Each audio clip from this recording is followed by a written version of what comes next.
Since the first humans came to be through evolution, transportation has been a critical part of an individual's connection with their surroundings. From horse-drawn carriages to the creation of the engine and the automobile, modern civilization would not be possible without the aid of transportation. Specifically, there are several forms of transportation, including road transportation with cars and buses, such as the CATA system us college students take daily, railway with trains, as well as aviation and seafaring. With the myriad of ways to get around, the issue at hand does not involve different forms of transportation we can use, but how efficiently we can get around. As our generation transitions into becoming the big decision makers, we need to start asking the right questions. How can we work at the global scale to make travel more efficient while maintaining a small ecological footprint? The invention of the combustion engine was one of the most innovative machines to have come out of the Industrial Revolution, as it paved the way for the mass production of cars. The combustion engine was originally developed for pumping water out of coal mines in the 1860s. We can thank the Belgian engineer Joseph Lenoir, who created the double-acting engine with an efficiency of 4%. Nicholas Otto can be attributed for the modern-day combustion engine, as he created a four-stroke version of the combustion engine in 1876. His version of the engine is still used in cars today.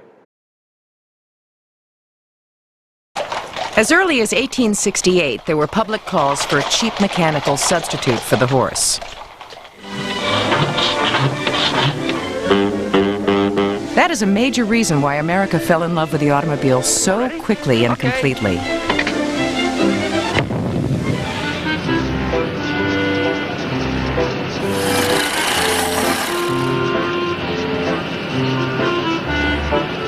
By 1925, 25 million cars had been built.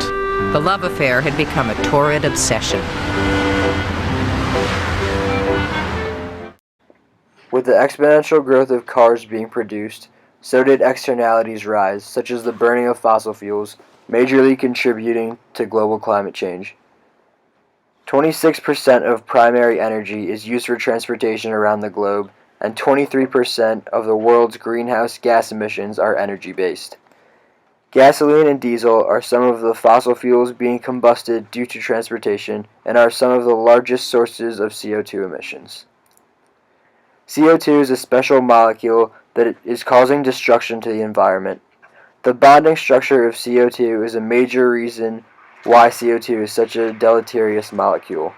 The CO2 bond is a resonance structure which contributes to the sun's radiation being trapped in this bond, allowing heat to be retained and remain within the atmosphere. Since this infrared radiation remains trapped within the atmosphere, this gradually warms the Earth. CH4, or methane, has similar effects, yet can trap 20 times more infrared radiation than CO2. The United States' individualistic transportation system, as a nation of 320 million, or 4.5% of the world, owns over one-third of passenger vehicles. We're consuming more oils in barrels per day than the entire European Union. Our future relies on forms of energy consumption involving vehicles as cars powered by electricity must start to be synonymous with the phrase global sustainability. Plug-in hybrids are a good transition of a mix of gasoline and electricity, as these type of cars minimize the use of gasoline while relying primarily on electricity. For these hybrid cars, minimal speeds will use generated electricity, while for faster speeds, gasoline is consumed. The innovation of the regenerative braking allows electricity to be charged and thus produces more miles for the consumer.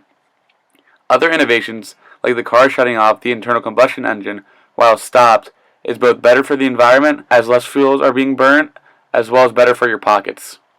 While hybrids are a good stepping stone for a transition, some companies are leaping to petroleum altogether, going completely electric. Some cars that are totally reliant on electricity are also being introduced, such as Tesla Model S, the Kia Soul, Ford Focus, and Chevy Spark. These cars can range from 76 to 265 miles per plug-in. The future of road automobiles lies with electricity. The transition from current cars to hybrid electric cars is slowly starting to unfold as a commonality. Tesla Motors is slowly implementing the use of electric cars into society, which will revolutionize current road transportation. How far does the Roadster go without a charge? Almost 250 miles. Wow, so that's longer than any other electric car on the road. Yes, so it's longer than any electric car in history. In fact, the Roadster has set many world records in terms of its range. In fact, we've had one customer take it over 300 miles on a trip. Who was that customer, by the way? There were actually two customers. Yeah. One was a rally in Australia. It's actually technically 500 kilometers. It's the first time that an electric car has finished that rally without recharging. And then another one was in Europe. Time for charging the vehicles are a concern for many, yet if society can transform itself to accommodate for this, we can have a much more sustainable form of transportation. For example, when cars are parked, they can be utilizing recharge stations to avoid the issue of recharge time. As long workdays render the cars useless, it'd be a perfect opportunity for charging.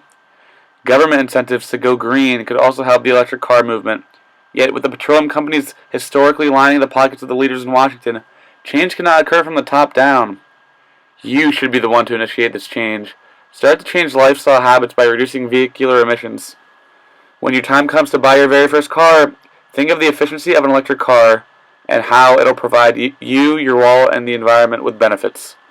Currently, the initial investment may be above average price, yet over time, electric and hybrid cars are better bang for your buck, and better for this place we call home, Mother Earth.